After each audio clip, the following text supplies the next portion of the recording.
Hey, Travis Waits here, and today we're going to talk about the differences between those folks that are within the helping profession and what's going to best serve you and what you're looking for your goals. So we're going to start on the far side of the spectrum. Those that are really experts, we're going to talk about psychiatrists. Now, psychiatrists are those people that are medical doctors. They actually go to school more intensely than just getting an academic degree. It's an actual medical doctorate. So they learn all about everything just like your general practitioner would, but they specialize primarily on the chemistry and what goes on within the brain. And that's how they can prescribe certain medications. Well, it's to help regulate mood, to help with anxiety, depression, all sorts of things. So if you're interested in thinking if medication might be a resource for you, definitely want to talk to a psychiatrist. The other subset of that would be a psychiatric nurse practitioner. It's a mouthful to say, but they may not have as much schooling, but they do specialize only on the chemistry for medication related to the brain. Now, the other side of that, next step up from that, I would say, would be a psychologist. Now, I don't want to offend my psychologist colleagues and friends that are out there, but there's a wide spectrum of psychologists. So there's those that are forensic psychologists, those that are sports psychologists, those that are who get a psychology degree in education, all kinds of things. So psychology is a very broad discipline. At the basis of a lot of counseling, therapy, psychiatry is principles from psychology. So psychology essentially, in general, it's going to be something that is going to guide folks and has a broad understanding of human behavior. It's a doctorate degree in the sense that it's an academic degree. Can't prescribe medication per se, not in every state, but most of the time, if you need some sort of assessment done to get evaluated, a psychologist is someone that you're going to want to talk to. And many psychologists specialize their practice in certain disciplines. So always good to check them out as well.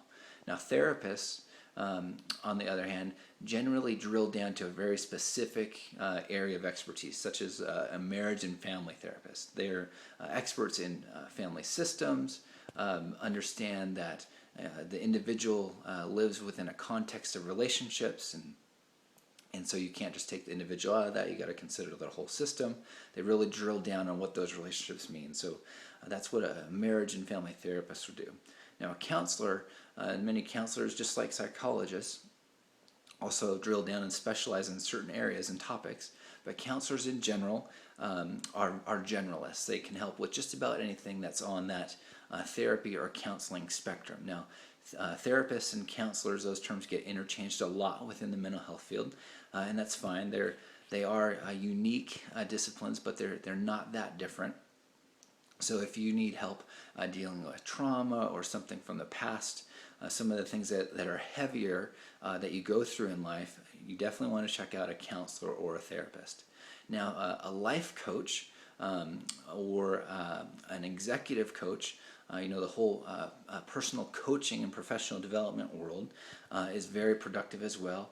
And it's separate and distinct from counseling. It's not counseling, actually. It has there are some familiar things that they may cross over, but the key difference for anyone interested in checking out a counselor versus a coach is counselors and therapists are going to focus on the past. And there's definitely a time and place for that. Going through some history of family dysfunction, overcoming childhood trauma, abuse, things like that, you're definitely going to want to engage at the hands of a therapist or a counselor. That's my personal opinion.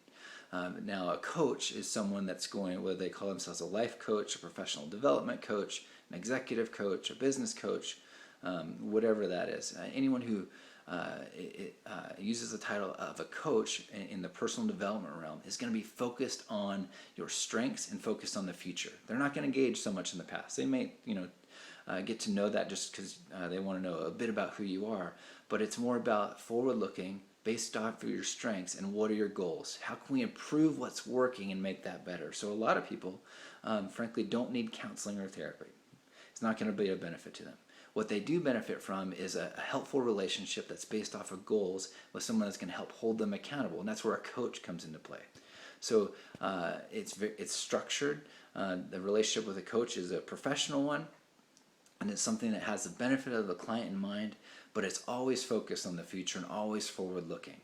So we just went through a few different disciplines, the coach, forward looking, very strengths based, action oriented, goals focused, to a counselor or a therapist that can drill down to specific areas of need within a person or a family or a couple's life, all the way to a psychiatrist who's going to prescribe medications. For these and other tips, hope this was helpful. Please join me on my website, traviswaits.com.